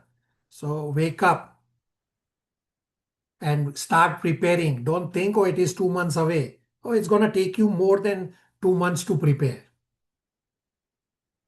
All right. The next point that I'm going to discuss is that after these presentations, Canto number 3 will start. So I will share slides on the screen that sometime end of July, batch number 5 is going to get merged with your batch number 3 and 4. So batch number 5 right now are very close to finishing Canto 2 in the next couple of weeks. And you saw on the bigger presentation that some from the other batches are also lined up for doing the bigger presentation very close to when they get merged. So the new process will start from Canto 3 onwards that I'll give an example what I have on the screen that on a week 1, Monday, Tuesday, you will listen to Bhagavatam class recordings of a previous batch. I'm not going to give live classes for the philosophy from Canto 3 onwards. And week 1, end of day, Wednesday, it will become mandatory for you to submit striking points, inquiries on the Google form. And our class will continue at the same time, which is Sundays, 7 a.m. Toronto time, 4:30 p.m. India time, and 4:45 p.m. Nepal time, because in batch 5, there are a few devotees from Nepal also. Our class, live class, will be focused only on inquiries. Philosophy is already there in the lectures of the previous batches, so you can listen to by yourself.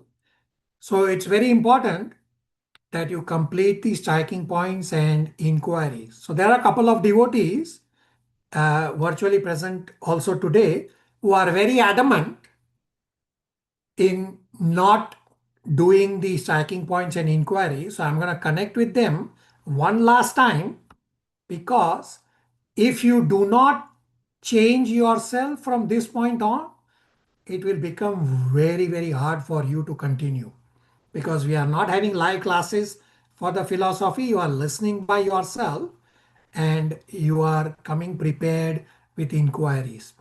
And same will follow for week 2, that I will give you the next recording.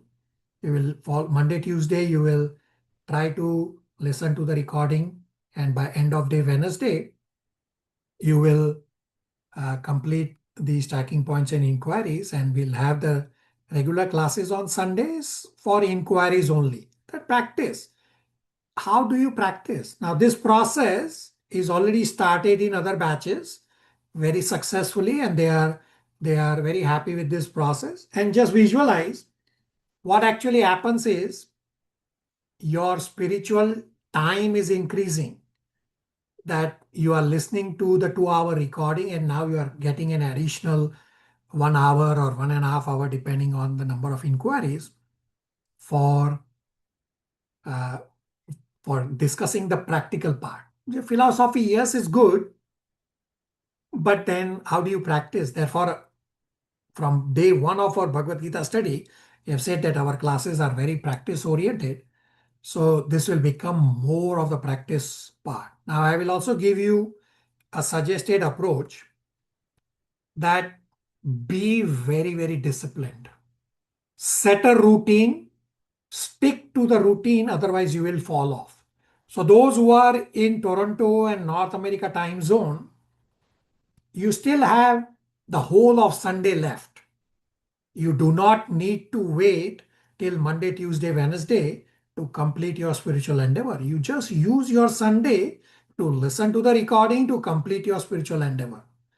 So set a routine, because resolutions, they fade away, routines stay. So discipline is very, very important to reach your goal. The next step is to respect God, Krishna, respect the time you have set out for God, Krishna. So our class length will be about 60 minutes, depending on number of inquiries. Therefore, the rest of the 60 minutes, even on Sunday, you can use to listen to the next recording to get caught up. So we have heard from Chaitanya Chandas that to respect Krishna, God, means to respect the time we have carved out for God, for Krishna. Now understand, to take corrective action for every small deviation. Deviations are bound to happen. Therefore, stay alert and make corrections for every small deviation.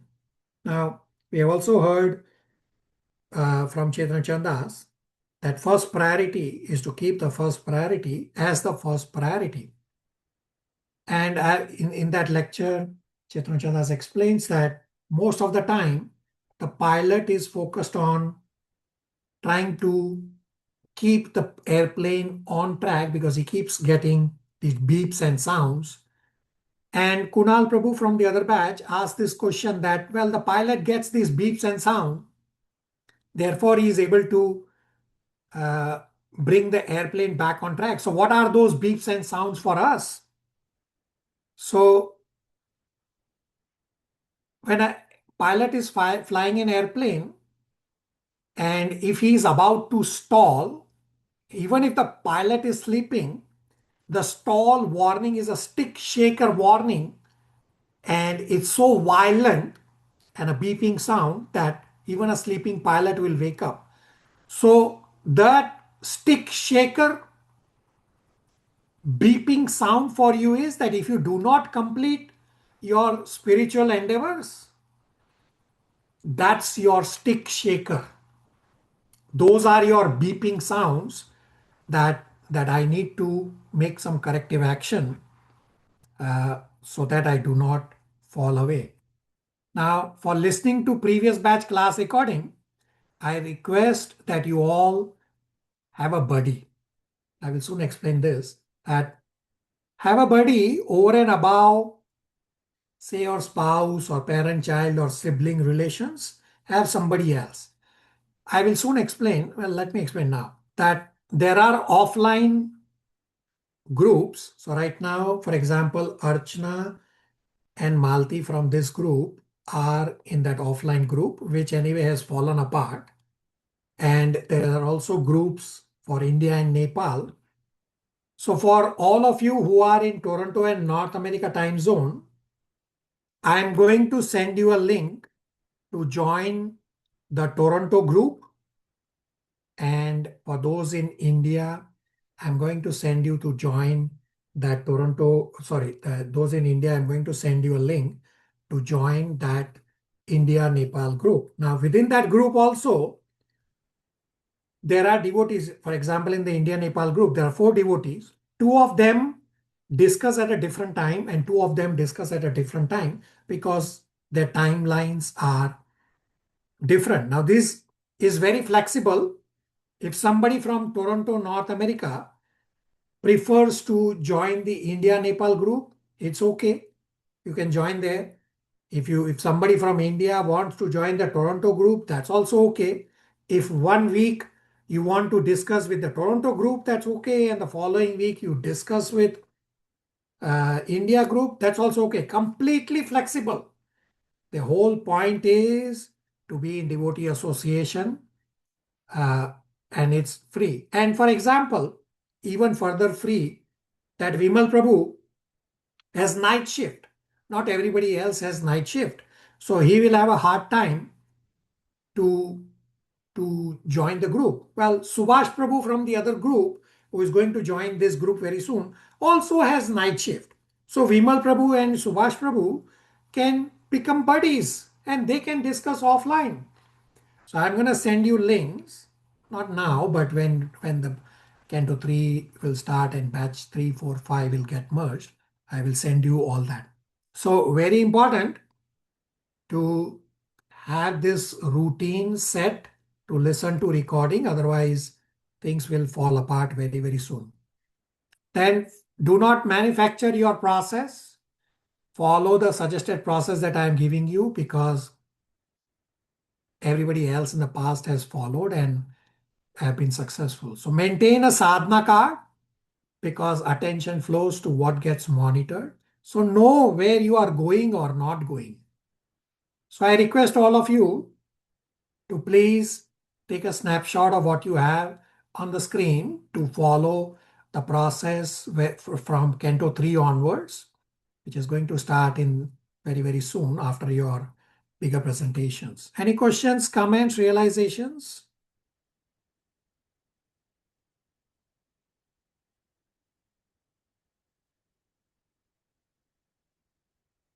Prabhuji, you mentioned that the class length will be 60 minutes and remaining 60 minutes. So which class length will be 60 minutes, Prabhuji? The next that Sunday onwards. So Or the recording that we are listening, that is 60 minutes. Which one is 60 minutes? the recording is generally 2 hours.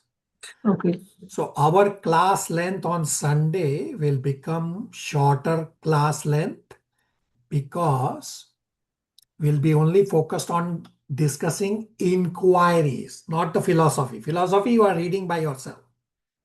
So it can be 60 minutes, can be 2 hours, depending on number of inquiries. But generally it will be slightly shorter than the 2 hours because we are only focused on inquiries. Pragya? Prabhuji, and the class recordings are for Canto 3 are available on the YouTube channel. They are available on YouTube, which Shivangi and Divya are going to demonstrate in a minute on that. Okay, okay, Prabhuji. Thank Nitya? you. Hare Krishna. Nitya? Prabhu, really looking forward to this new learning.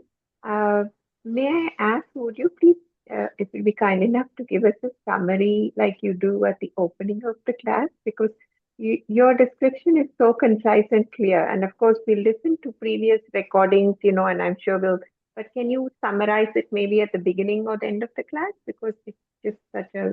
So that summary is also already there in the recordings. So some class recordings for Canto 4, I do plan to give certain additional summary points than what they are there already in the recording. But Canto 3 is pretty solid in the recordings that you're going to hear. Prabhu, because when I look back at the notes that I've written from the past several years, a few years, it definitely helps because I have always highlighted your points. Yeah, so they are the bullet. The recording that you're going to listen is anyway my classes from the previous batch. It's not somebody else's class. Still is my class. Just that you are listening to the previous class by yourself because I don't really have anything more to add from what the philosophy I have already described in the previous batches. So I'm trying to be more efficient here. Yes, Prabhu, I can see that. Yes, it's just that I'm adjusting my mindset. Thank you so much.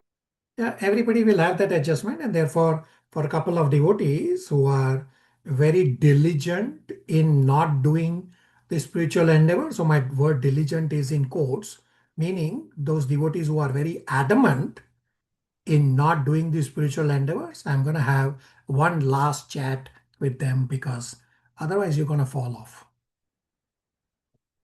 All right, so the last point for today, Divya and Shivangi are going to demonstrate how to navigate through and search through our YouTube channel. Although for the recordings that I will send, I will anyway send you links. But tomorrow, if for whatever reason you need to look for yourself, you should be able to search for by yourself. Shivangi and Divya, you can share your screen and also start recording, please. Yes, Prabhuji.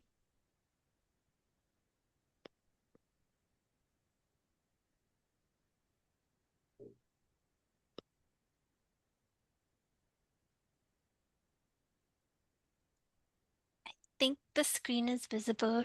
Can we see it now, Prabhuji? Yeah, The YouTube yeah. screen. Okay. Yeah. I'm going to record now.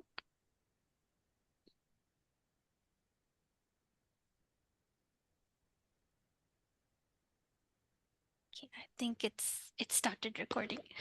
Okay. Thank you, everybody. So Prabhuji just asked if we can give everybody a quick overview of the YouTube playlist. So we would go to Spiritual Books Rama Das, the playlist, and then in this channel page, you'd see two kind of tabs. So first we'll go to the playlist tab, and basically it's fairly small. So sometimes we can just scroll through and try to find what we're looking for. For example, Nectar of Devotion playlist or the summary presentations in the revision playlist. Typically, this is not organized alphabetically. It goes by which was updated recently. So usually it's best to just try to find what you're looking for. Or we can also do the search in the search bar, but it's not always efficient in that it doesn't capture everything that's available. For example, if we search Canto 2, we would need to see 3 different playlists here, but we only find one. We would need to see a revisions playlist, an inquiries playlist, and then the actual philosophy class. So what we can do is we can go back and we can do Control F and type in Canto 2. So that way we get 3 searches. We see the inquiries playlist, the revision playlist, as well as the philosophy playlist. So inside, let's go into one playlist. Let's go into the Canto 2 playlist. So we have to click that button, View Full Playlist. We'll see everything there. It'll be organized in numerical order from the first class to the last class in that canto. So from here, we can find specific section in that canto we're looking for example, chapter 3 in under canto 2, or chapter 7 under canto 2, which has been given in 3 different classes. So that's something that happens. So if we go into the videos section now, this shows everything that was uploaded. So all the videos that are being recorded and uploaded in real time. This page will be a lot bigger than the playlist page because it's going to have all the 356 videos that are in this channel. So it's a little harder to scroll through and find specific videos. So this is organized by the latest video, which was most recently updated. So it starts from yesterday's batch 1 and 2 class, and then last week's batch 6 and 7 class, and so on. So what we need to do here is scroll through first. If you that's the way you prefer to search. Or another way is to use the search bar and think about specific topics. For example, I type in religion to see if there's a class that specifically talks about religion. As you can see, it's not the best way to find things. You can do another one, do Guru. So there's many classes that mention Guru or talk about Guru, but again, it's not the best way to search for videos. So ideally, it's best to stick to the playlist method. That way you can just go by the category of what you're searching for, whether it's Srimad Bhagavatam or Bhagavad Gita, or Nectar of Instruction, and so on. So I'm just going to briefly go into Canto 3 to show something.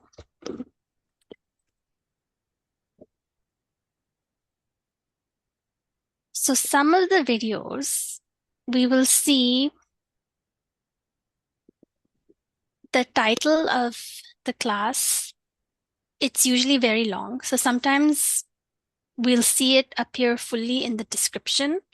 Usually the title and the description both contain the title of the class, and that's how we know what we're looking at. But if I go back, sometimes the class titles are very long because of the date and the numbering on the naming system.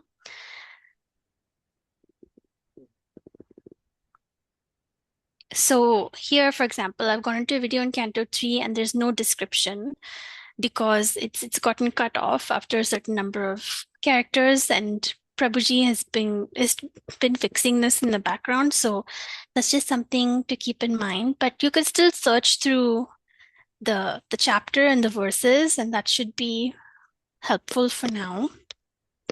And I'll just go back here. So this issue seems to be in Canto 3. It could be in other cantos too. So Shivangi, you can demonstrate Canto 2 with the name in the document name, the video name, and the description. Yeah.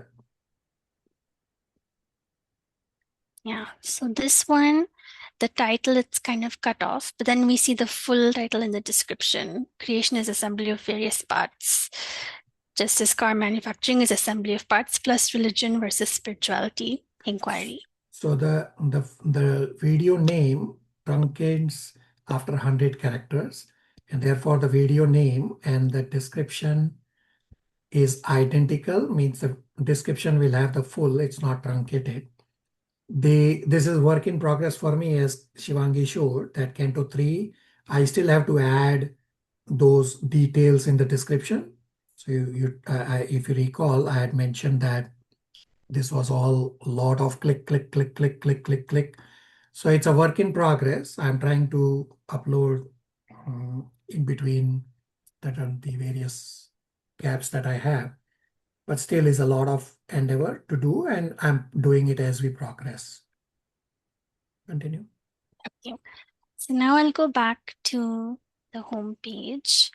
So one other thing that makes it easier to search is we'll see the thumbnail of the video, at least for Nectar Devotion, Bhagavad Gita, Srimad Bhagavatam. So that's another way we can use to navigate the playlist that we want to see. And we can also, just a reminder to anybody who hasn't subscribed, you can subscribe to the channel to make it easier to find it when you're on YouTube.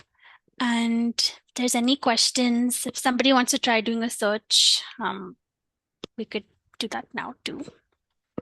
Somebody wants to give some examples for Shivangi to search under videos or playlist.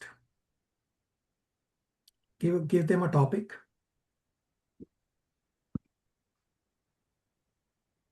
Somebody? Nectar of Devotion, revision. Yeah, so playlist, go, yeah, search devotion. So you can do it here. You can scroll through, or you hit Control F. Shivangi, Control F. Sure. So we see 2 playlists, the revision and then the full classes. right? Or you can type on the search bar, under the playlist search bar, you can type revision.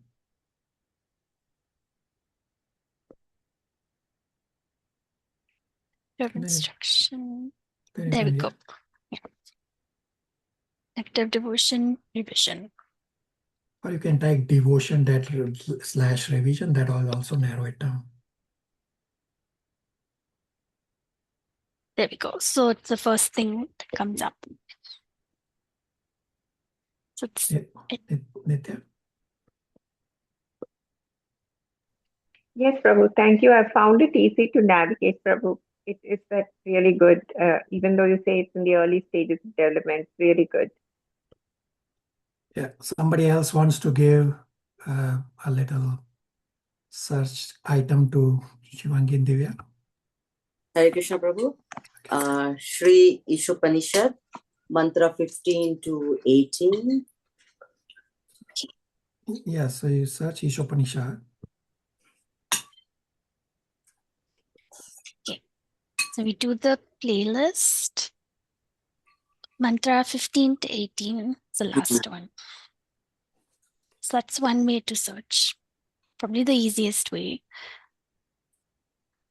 Alternatively, we can do the search here also.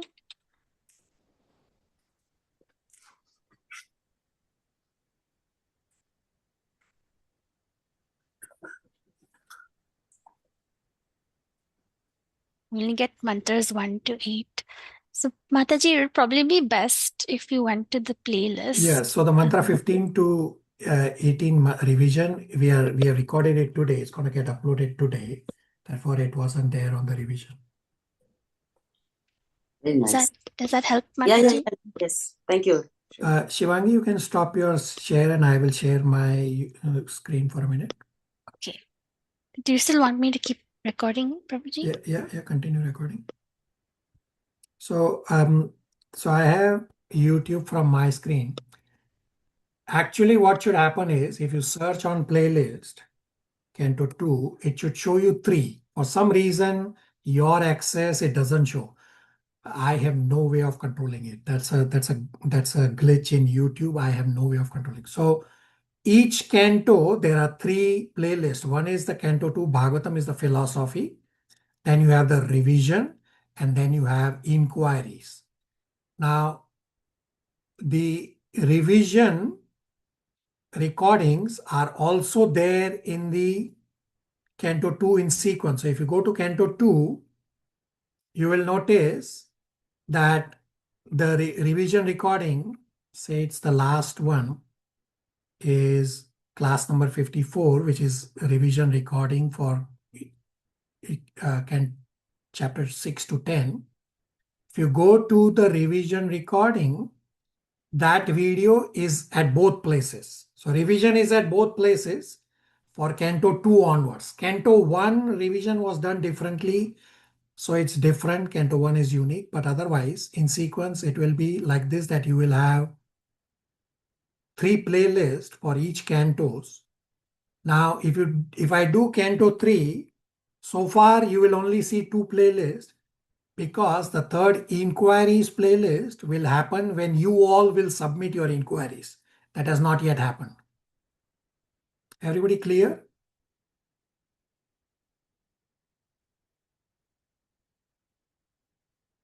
Silence. Yes, Prabhu. Yes, Prabhu. Ji Prabhuji. Prabhuji, Hare it was very Krishna. created Archana? this time. Very convenient. Thank you. Archana? Hare Krishna Prabhu. When I go on my phone, I don't have that search option available for particular for your.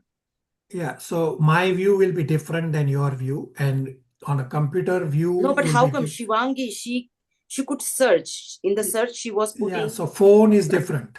Phone will have different. So for whatever reason, if you are not able to search, there are experts. So right now, Sumnima from the other batch has higher access than others.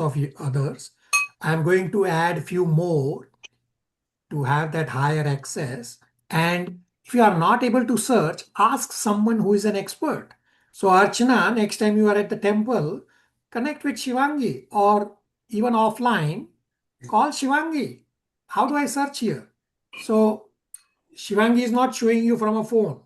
Shivangi is showing you from a computer. So that are different operating systems. So the different screens and different way to search. There is a way to search on your phone, just different. Yeah, in the phone is only the playlist. We have to go in the playlist and You then. can search on the videos also on the phone. You just have to learn how to do it. Okay, okay. Hare So Krishna. connect. In case you are not able to know or not able to find, just ask somebody. Hare Krishna. Just straight up. Right? So playlist is a good way to start. And playlist is not alphabetical. That is YouTube controlling. I have no control on it. I already sent a message to YouTube that make this in alphabetical order, but it's for them to resolve it. Playlist is the best bet that find the canto or the scripture, and within that canto, for example, if you look canto 5, you click videos and they are in sequential order then. Or if you go to canto 4, you will find in sequential order, or any other cantos you go. So you have canto 4 here, go to videos. All videos are in sequential order. You see, it starts from 122, 23, 24, 25. They are all in sequential order. But the playlist, YouTube does not have that option to make it in sequential order. I have no control on it. Or you can search on videos. Say if you want to hear the Guru Maharaj's Kirtan, you search Guru Maharaj and you will get the Kirtan here. Or if you want to do Mangalarti, there was I'm not sure it will show up or not. Yeah, this search is not the greatest, but I have no control on that. So there are videos on Mangalarti in here, and you can also scroll, and the visuals also tell you something, not everything, but at least give you some idea of what is going on. Everybody on the same page? Prabhuji, the revision, you must be having different revisions for different batches. So for the same thing. So here you have selected some of the revision and kept? It says only the most latest one revisions are on here. Okay, Prabhuji. Right? Even the philosophy, it's the latest that is of the latest batch is on the YouTube. So I've done classes for all batches, but then I have put only the latest one here. And all the bigger presentations that you will be doing, I will create a playlist and you will have the bigger presentation playlist also. So for example, batch 3 and 4, the playlist is here. Right now is blank because the recording will start from next week. Well, you will have your presentations in this playlist and they will be in alphabetical order. And similarly, if you search for the playlist for the bigger presentation from the previous batch, so their bigger presentation is somewhere in here. Search bigger. Let's see what shows up. I'm not sure. Yeah, batch 1 and 2 bigger presentation. So if you click, they are in alphabetical order by their names. Everybody on the same page? Yes, Prabhuji. Yes, Prabhuji. Thank you, Shivangi and Divya, for doing an amazing presentation on this. So anybody has any questions, by all means, contact Shivangi and Divya also. There are others also who are expert. Hare Krishna, thank you all for tolerating a few extra minutes. We'll stop here. Hare Krishna. Hare Krishna, thank you. Thank you, Prabhuji. Hare Krishna.